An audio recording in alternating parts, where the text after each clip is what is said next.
السلام علیکم ورحمۃ اللہ وبرکاتہ۔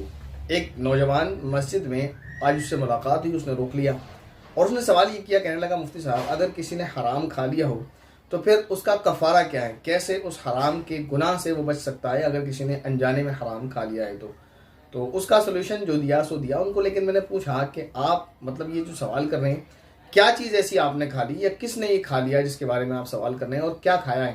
نہ جانے آپ جس کو حرام سمجھ رہے ہیں وہ حرام ہے بھی یا نہیں، یا کس طرح کا آپ نے حرام کھایا ہے، پھر اس کا سولوشن آپ کو بتایا جائے۔ یہ سوال ان سے کیا گیا۔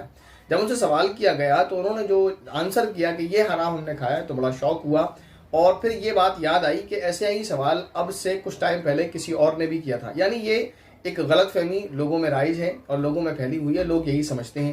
اور وہ غلط فہمی کیا ہے؟ وہ غلط فہمی یہ ہے کہ اگر کہیں شادی ہوتی ہے اور شادی کے بعد ولیمہ ہوتا ہے، لیکن ولیمے سے پہلے شوہر اور بیوی جو ہیں ہم بستری نہیں کر پاتے ہیں کسی بھی وجہ سے، تو یہ ولیمے کا کھانا ناجائز ہوتا ہے اور حرام ہوتا ہے، اور جس کو کھاتا ہے تو گویا کہ وہ حرام کھاتا ہے۔ یہ غلط فہمی لوگوں میں پھیلی ہوئی ہے۔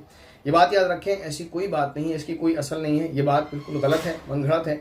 یہ بات صحیح ہے اور مناسب ہے کہ ولیمے کا جو کھانا ہوتا ہے وہ نکاح کے بعد اور اگلے دن ہوتا ہے، اور وہ اس کے بعد ہی ہوتا ہے کہ یہ ایک رسم ہے، یہ طریقہ چلا آ رہا ہے شروع سے کہ ودا ہو کر لڑکی گھر آتی ہے اور وہ لڑکے کے ساتھ اس کے گھر میں رہتی ہے، اس کے گھر میں وہ دونوں ساتھ میں رہتے ہیں، تو وہ تعلق یقینی طور پر ہوتا ہے، اور اس کے بعد اگلے دن ولیمے کا پروگرام ہوتا ہے، تو وہاں لوگوں کو انوائٹ کیا جاتا ہے، دعوت کی جاتی ہے، ایک خوشی کا موقع ہوتا ہے کہ بندے کا نکاح ہو گیا۔